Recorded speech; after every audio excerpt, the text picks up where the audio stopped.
Oh, so again, we can't really quite see Ali. So I realized that in my video last time, I didn't really explain to those who maybe don't know what trap, neuter, return is. And those who do, bear with me. So the idea behind trap, neuter, return, and here you see Pearl and Hendrix, is that people go out and they humanely trap the cats and then bring them in to get spayed or neutered. They receive a rabies shot. I like to do a distemper shot also. You know, you try and deworm them and perhaps even, like in the summertime, give them a flea medication just for some reprieve from what must be torture, fleas and ticks and so on. So not only that, but it also will make an animal anemic and very ill. So I'm very fortunate that I have this kind of set up, and I'm going to step back a little bit so that you can all see it. Polly and some friends of ours built this cat shack. And it's just, you know, it's nothing fancy, but it's insulated and heated. And, you know, I can keep supplies in here, and we set up cages. This is kind of for overflow. Oh, hi. Hi, Althea. You see her on the second shelf up, peeping through. So this is the overflow. I am looking for a home for Althea. She's very shy.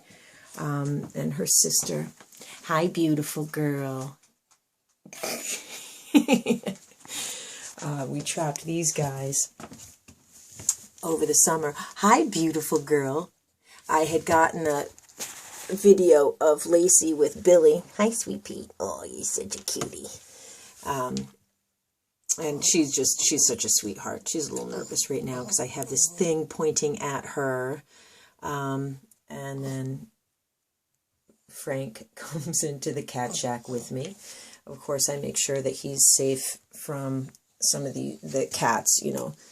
And there is, I don't know if you can see him kind of, now he pulled back, getting a drink of water and some food. I like to keep the males 2 to 3 days after their surgery. Females, I keep 4 to 5 days even. Again, I'm very lucky to have all these cages that have been donated, the cat shack that we can keep them and safely quarantine everybody from the cats in the house.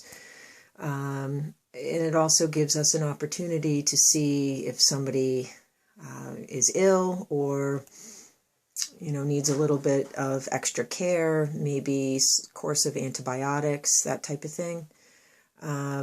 And then once they are on the mend and able to go back out, they are returned to their colony, where they have a caretaker. Excuse me, Frank. Where they have a caretaker. Oh, gosh, he's beautiful. Hi, handsome boy.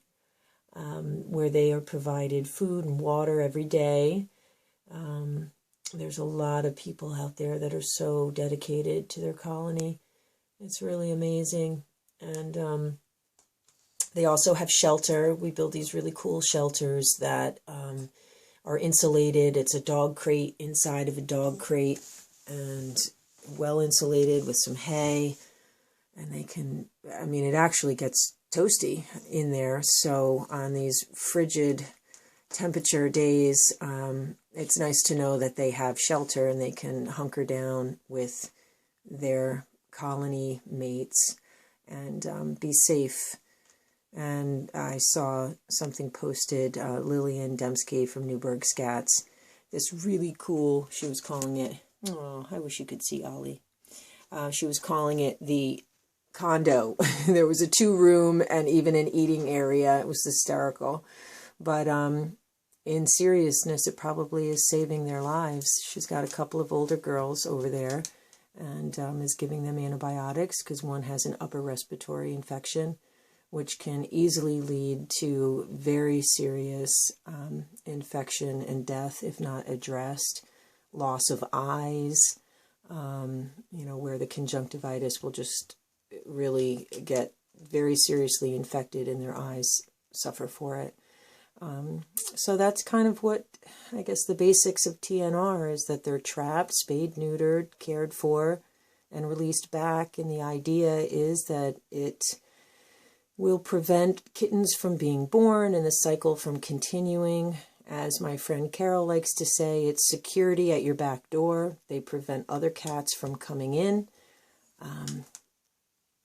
Some say it's a never-ending thing, and I really refuse to believe that, because I think if we get out there and we get these guys help, get them spayed and neutered, then there will be an end to it. And, what other way to go? It's got to be addressed. And this, this killing of our shelter animals is just unacceptable. It's unacceptable, and I think if we can get some really aggressive trap, neuter, return programs, and then expand out further, it can be stopped. It can be turned around. Hi, handsome. Oh, he's so handsome. And Frank is the supervisor.